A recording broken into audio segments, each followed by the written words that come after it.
Hi, I'm Colleen Carroll Campbell, host of Faith and Culture.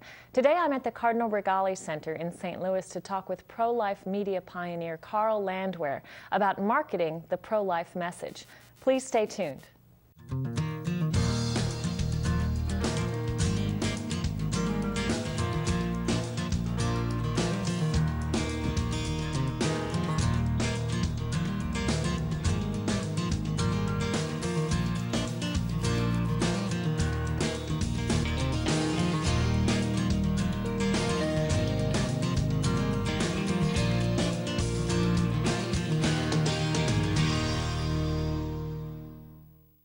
Welcome to Faith and Culture. I'm your host, Colleen Carroll Campbell, and I'm pleased to be joined today by Carl Landwher. Carl is the founding president of the Vitae Foundation, which airs pro-life ads on TV and radio in major media markets in 30 states and abroad.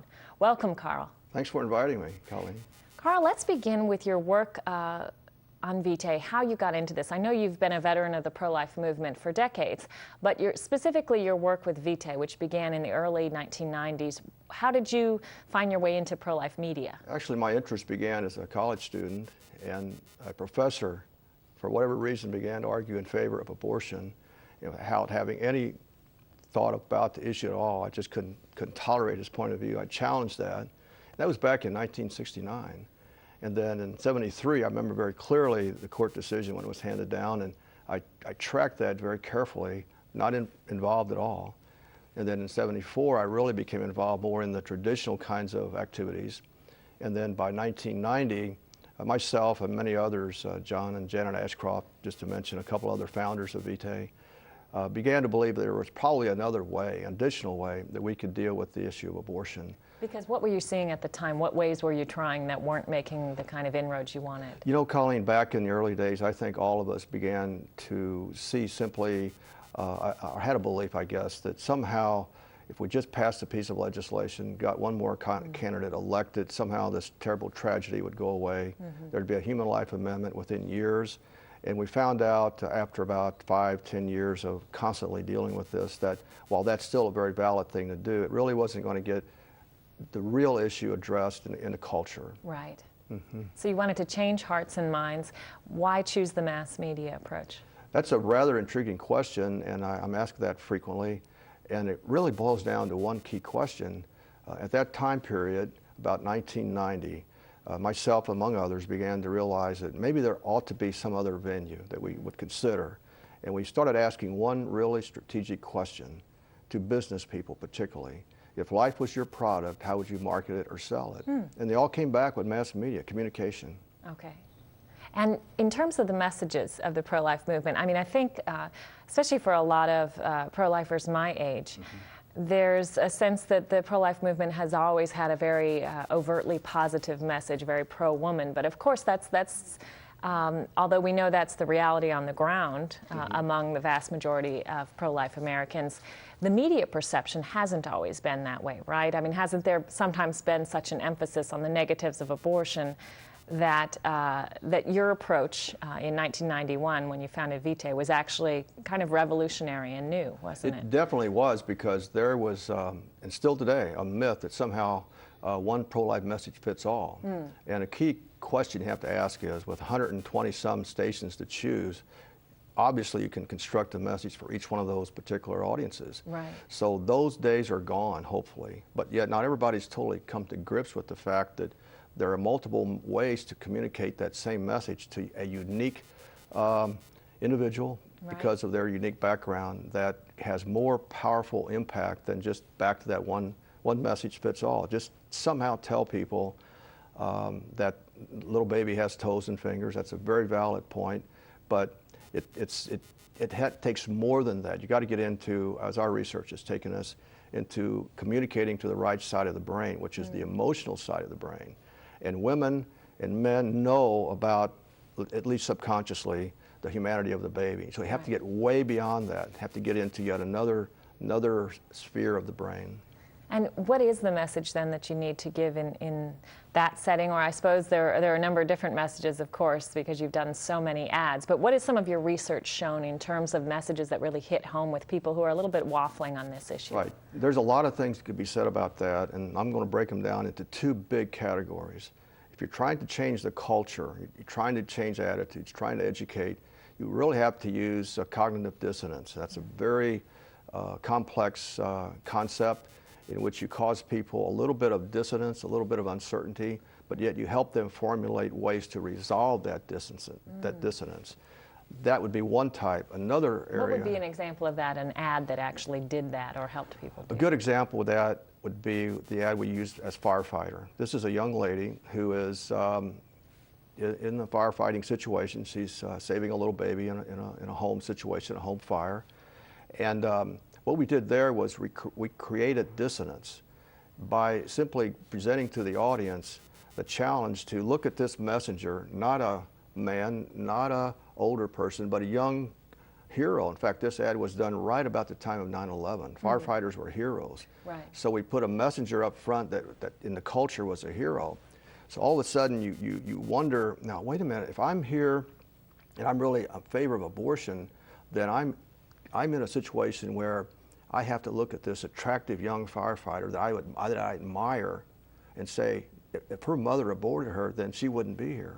That's the dissonance. I see. So that was part of the message. And then tell me about a little bit more of the research that you've done and what you've learned. The very first really in-depth research that we did was conducted by Dr. Charles Kenny, a consumer psychologist who's done incredible work for many, many Fortune 500 companies.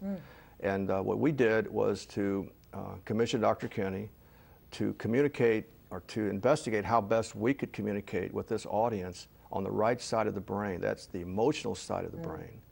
Because that's where decisions get made, whether they be to buy a product or to decide to have an abortion or not. Particularly when you're dealing with a TV or a radio ad. Isn't Exactly.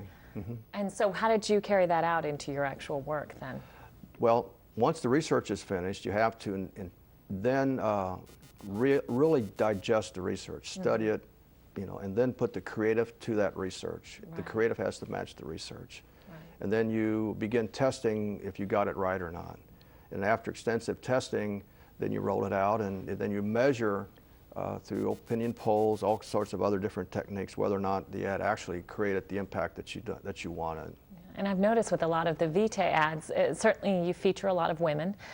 They tend to be very story-driven. Someone talking to the camera or reflecting on an experience. Certainly some images of women in crisis pregnancies. They're not heavy-handed, and they don't tend to preach much. It's more, seems to be more of a woman talking to the camera, sharing her story, reflecting. Seems to be very question-oriented, too. I noticed that a lot of the taglines of the ads that you use ask questions rather than coming down with a conclusion. Was that also born out of the research that you did? Definitely. There's a lot that can be said there. I mentioned the first myth a moment ago, that one pro-life message fits all. The second myth is that somehow if everybody could just open their brain, I could download everything I knew into that brain, they'd instantly change, and it just doesn't work. You mean people aren't always thinking about factual arguments when they're making these decisions? Well, see, we believe in a pro-life movement so strongly about a certain aspect of life in the womb, that somehow we instantly believe that others should believe it as well, and if they just knew what we knew, then we engage in what I call a dogma download. Just dump everything I know in my brain into your brain, and it just doesn't work. Why it just not? doesn't work. Well, because let's take a woman that's pregnant, okay? We discovered that there's really 3 types of women in that situation. And to confuse the message for one and put it to the other will actually cause her to want to have an abortion. Let me explain that just a little bit.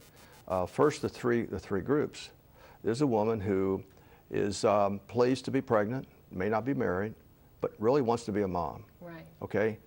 Secondly is a woman who is pregnant, doesn't want to be pregnant, but she has manageable fear. Yeah, I want to be a mom, but maybe not right now. And then the third woman is a woman who is pregnant, doesn't want to be pregnant, and for her, having an abortion is almost like a rite of passage. It's part of her career, part of her culture, part of her, everything about her. She's not too conflicted about it. Not too conflicted right now. maybe later. Right. So what happens is a lot of times people, particularly who try to minister to her, will confuse the messages. If you take the message that works for young lady 1 and try to bring that to her at level 3 or a woman 3, that woman is not going to take that very kindly, and she will that message will enhance her decision to have an abortion. I see. So what would be a more appropriate message, especially for the women for whom this is not really something they've given a lot of thought to? The first thing, if you really want to look at your resources, you want to use those resources wisely, you would not message to number 1. She needs encouragement, she may need WIC, she may need diapers, and she will do what the Lord would love for her to do, have the baby. So you figure out who your audience is. You're focused on the second 2 groups. You got to figure out the audience. And the second audience, first and foremost, take the fear out of her life. In one of the studies we did with Dr. Kenny, we discovered 2 words, options. She wants to see options. And the word option is so empowering because it is a way to instantly begin removing fear. We have to see ourselves in the pro-life movement. For this woman that's pregnant, group number 2, we have to see her as someone that we help her by first taking away the fear. And words are crucial. That's why the word option is so important for woman number 2. Woman number 3, you probably won't make a big change there. Over time, yes. But certainly if she has the abortion, unfortunately, she's probably going to feel it down the road in terms of the impact of what she's done. Right. Yeah, that's a whole nother audience that there's a lot that we've researched and a lot could be said about woman number 3. But you sort of focus on this second group then with your ads. Is that the idea? Absolutely. And we further investigated, again with Dr. Charles Kenny, the role of life plans. There is, according to Dr. Kenny, about a taxonomy of 25 different life plans. What does that mean? What's a life plan? Yeah, if you go back and you and other women, and very young, will make a life plan for themselves. They will define when you're going to get married, what that man's going to look like, when you're going to go to school, what you're going to be like. Dream sequence one has in one's head, yes. Right. It's a life plan, and they live out that life plan. And so what happens is things in that life plan get altered. And the important thing for our friend number 2, woman number 2, is to simply tell her that she can be a mom, and we can help her bring the life plan in such a fashion that she can have all of the above. So things are changed a little, but you can still live out some version of this plan. It's just been shaken up a little. Timelines a little. Help them get in grips with the life plan and put them back in control of their life plan. That's important. We have to run to a break right now, but when we come back with Carl Landwehr, we'll talk more about marketing the pro-life message and how you can do the same in your own sphere of influence. Please stay tuned. Welcome back to Faith and Culture. I'm your host, Colleen Carroll Campbell, and I'm at the Cardinal Regali Center in St. Louis today talking with pro-life media pioneer Carl Landwehr about marketing the pro-life message. Carl, I think it's interesting when we look back at some of these campaigns, media campaigns we've seen in the last few decades and how successful they've been. Certainly smoking is a good one, a good example. I mean, there was a time not too long ago when lighting up wasn't a big deal, fashionable even a few decades ago, little less fashionable over time. But there has really been a concerted effort in our culture, and as a non-smoker, I think a good one, to make this something that's increasingly less acceptable and that we're all pretty aware of the health dangers. And it's gotten to the point where, in a sense, smoking is really stigmatized in our culture. Now, sometimes I wish, obviously, there were other issues that got a little more attention. But it's interesting how successful, for instance, the anti-smoking campaigns have been. Is there a way in which we, as pro-life Christians and Catholics, can do the same for the issue of abortion? Because certainly if lighting up is a problem, killing an unborn child is a much bigger problem and should be much easier to stigmatize. Right. We have used those cases in history and studied them extensively. And there is definitely a correlation.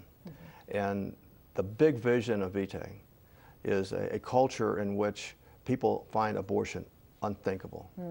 That's right brain, it's unthinkable. And to achieve that, we have to do the things that step by step move us toward that. An incredible book, Malcolm Gladwell, The Tipping Point, is classic, in which there are steps to move a culture, to start a trend in which that value is reached. And we have to be patient. It's not going to happen overnight, but we have to see this issue being resolved in the long term through a cultural change. And what are some of the intermediate steps? You said eventually the goal is this is unthinkable, as we as Catholics certainly believe it is, really. How do you get from where we are today, where in some ways it's regarded as sort of the moral equivalent of a tonsillectomy, to the point where it's considered unthinkable? That is a huge question, okay? And you have to start with the pregnant woman, okay? And you start with the pregnant woman by encouraging her not to have an abortion, by making sure that the help that she gets is very credible. And then the second is to encourage the culture around her, her peers and so forth, to see that there is help available, it is credible, and when they see that help is available, they feel comfortable referring a friend to that help in the local community, which is why we have focused most of, if not all of our efforts, on the local woman in the local community, bringing her into the helpful arms, the helpful assistance of the pregnancy care centers. And then once that takes place, the cultural change begins to move. In fact, when we've done this over a period of a couple of years, we can now actually tabulate the number of people that are willing, that are empowered to say to a friend, well, here is where you can find help. So many people, when they see this pregnant lady, they think, oh, well, Planned Parenthood is the answer. And what we have to convince them is to be very comfortable referring them to the pregnancy care centers. So a lot of your job and the job of your ads then is publicizing these places where a woman can go and receive real options then. That to me is where you really have to start. And we've done a lot of educating on the periphery, and that's fine, it has merit, but it doesn't really resolve the issue how to bring this issue culturally, step by step, toward a culture of life. You have to start, and the incredible thing about beginning there at that point is the internet gives you an incredible venue for this young woman to report her good result. I see. In fact, a lot of times, most of our campaigns, some of the strongest results are long after the ads are gone because of that residual cultural impact. So a woman tells her story to other women, to other people, about how she was in a crisis pregnancy and got really useful help and was able to have her baby or choose adoption, but choose life. That's exactly right. And for years and years and years, we missed this golden opportunity to begin a cultural change. And so the whole strategy of Vitae, I think, is to begin at a bedrock place, market by market, and move culturally to a point where the community is feeling very comfortable saying that's how you resolve a pregnancy.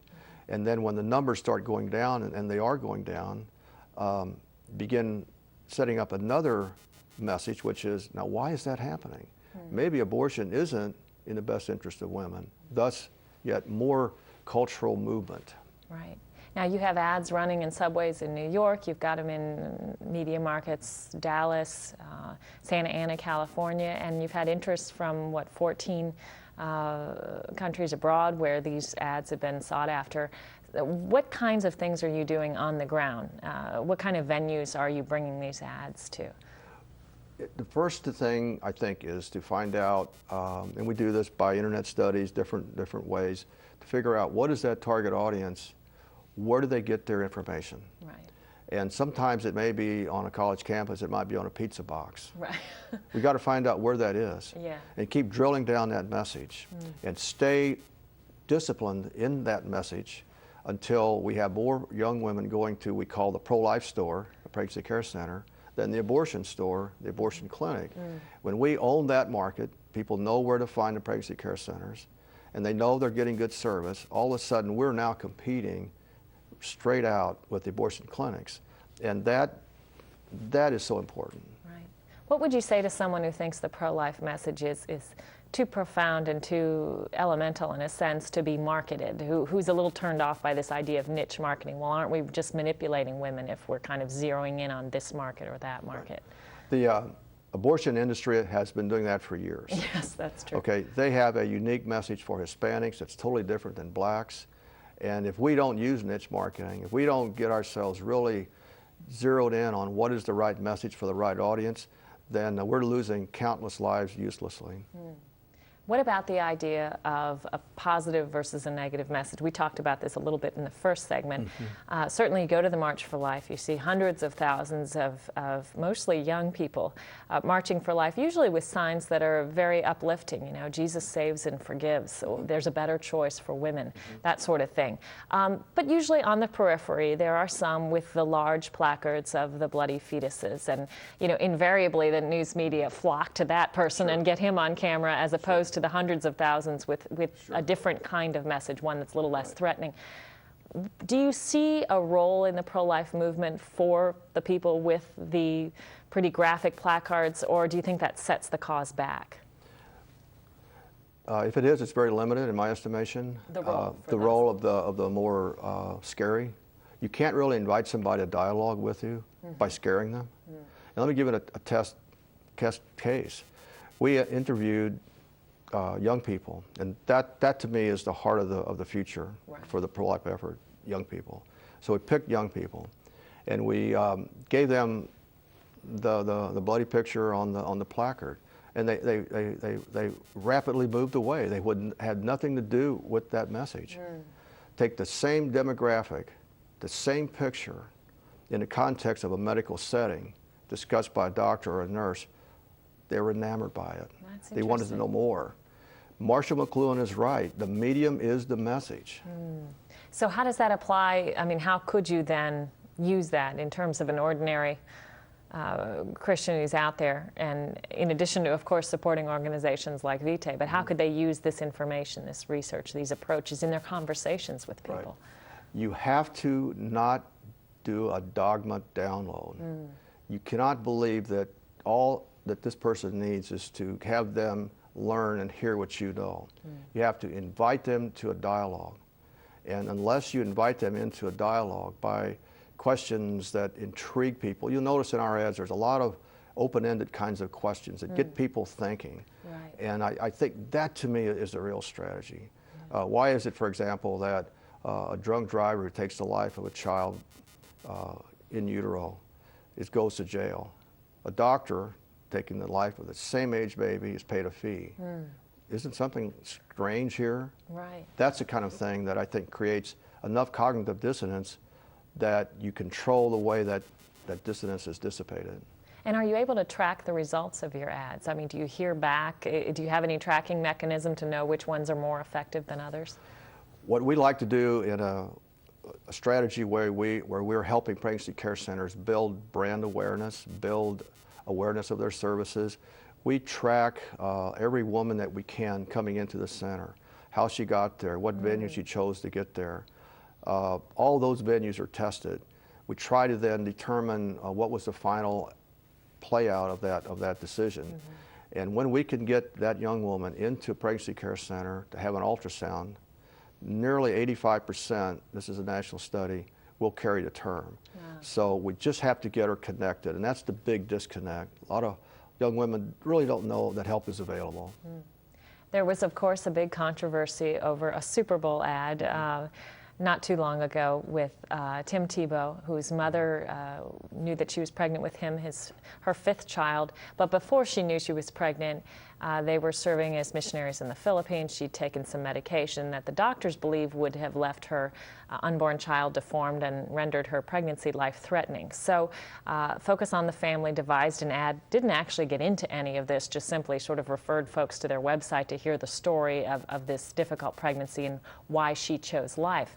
But before it ever aired, the radical feminist establishment, and I call them abortion-centric feminists because it's really You know, we know there are groups like Feminists for Life doing good work, but unfortunately, at least in the United States, the feminist establishment is very much fixated on defending abortion at all costs. They didn't want anyone to see this ad. They thought it was offensive to even mention this woman's choice for life. And of course, the ad actually got all sorts of free publicity as a result. Have you ever had that kind of, I guess, pushback on your ads, or any kind of resistance when you were first trying to place these ads? We had a lot of resistance at first. This particular ad warrants, I think, some little in-depth analysis. On the surface, it would appear to be somewhat soft. Mm-hmm. You're speaking of the Tebow ad. I am. And in fact, others have said that about our ads. Mm-hmm. But you have to drill down and know the strategy. Mm. What that ad did was captured the abortion industry, the abortion advocates, in the act of being themselves. Right. They were so radical, they were so up in arms, going at great length to somehow convince CBS not to run the ad. And when the final episode of that ad came out, people were saying, now what was wrong with those people? Mm-hmm. So it caught them in the act of being themselves. Secondly, the strategy, as I now understand it, was to generate immense contact and follow-up via the internet and so forth. And that was incredible, the response that Focus on the Family got from that ad. So that's a similar way that you view your own work then? Right. You have to dialogue with people. Mm-hmm. You have to not force them to rationalize against you, which is what we've been doing for so many years. Mm. And when you force them out on what I call the irrationalization limb, they cannot be brought back easily. So you goad them into an argument, and then you might find them building more arguments to try to win. Right. That's exactly right. You've got to really watch that. And pro-life, myself included, over the years, we have messaged improperly without having done the research first. And that was one of the things we did in 1990. Before we're going to spend another nickel, another dime, we just have to know what we're doing. Well, I'm so glad you did that research. Thank you, Carl, for your good work. Thank you. And thank you for joining us on Faith and Culture. We're out of time, but we'll see you next time.